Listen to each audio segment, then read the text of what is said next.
Matignon décentralisé, c'est-à-dire que je suis venu avec un certain nombre de conseillers de mon cabinet pour que nous puissions rencontrer au maximum des agriculteurs, des acteurs du monde médical, des fonctionnaires, des acteurs du monde culturel, des chefs d'entreprise, pour évoquer la réalité de ce que vivent les habitants de ce département, les problématiques qu'ils rencontrent, les défis qu'ils doivent relever, l'application sur le terrain des politiques publiques que nous voulons mettre en œuvre ou transformer.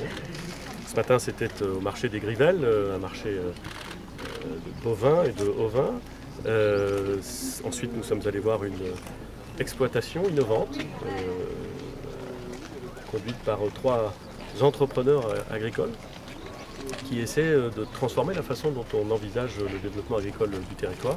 Et je dois dire que c'était l'occasion d'une rencontre à la fois passionnante et extrêmement instructive.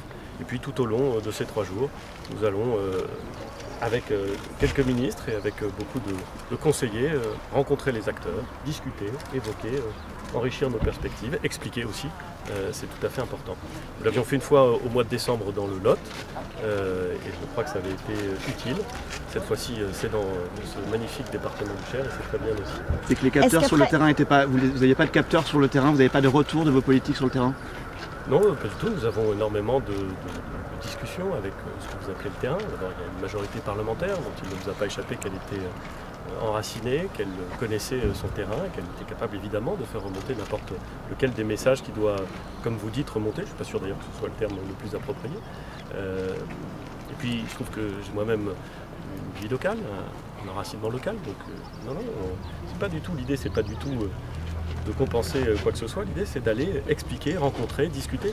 Vous savez, vous pouvez avoir tous les capteurs que vous indiquez, vous pouvez avoir tous les relais que vous indiquez, il n'y a rien qui ne remplace le contact direct, l'explication tranquille, parfois vive. En l'occurrence, ce matin, c'était très bienveillant et très tranquille, mais c'était aussi très sérieux et très utile. Moi, je crois beaucoup au contact direct, et c'est ce que je faisais quand j'étais maire, c'est ce que je fais quand je suis Premier ministre. Est-ce qu'après les débordements du 1er mai, vous avez des inquiétudes pour la manifestation de samedi des Insoumis, la fête à Macron, comme il l'appelle?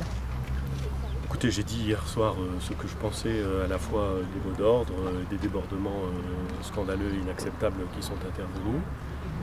J'ai eu l'occasion de saluer et de féliciter les forces de l'ordre qui ont été extrêmement engagées face à des casseurs dont l'objectif était véritablement de mettre à mal tout ce qui peut représenter notre façon de vivre en commun, hein, la propriété, le travail, les forces de l'ordre, le respect des autres.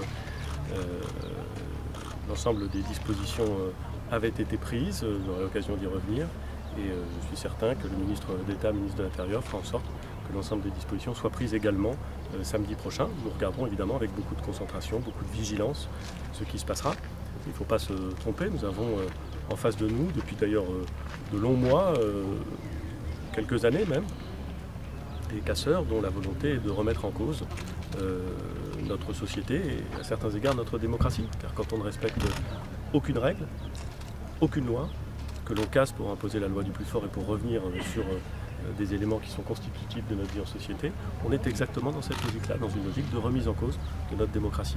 La position, et il faut prendre en compte cette remise en cause avec beaucoup de fermeté, avec beaucoup de tranquillité aussi, beaucoup de résolution, et c'est l'état d'esprit dans lequel je suis. Est-ce que vous vous remettez en cause, monsieur le Premier ministre? La position inflexible du gouvernement,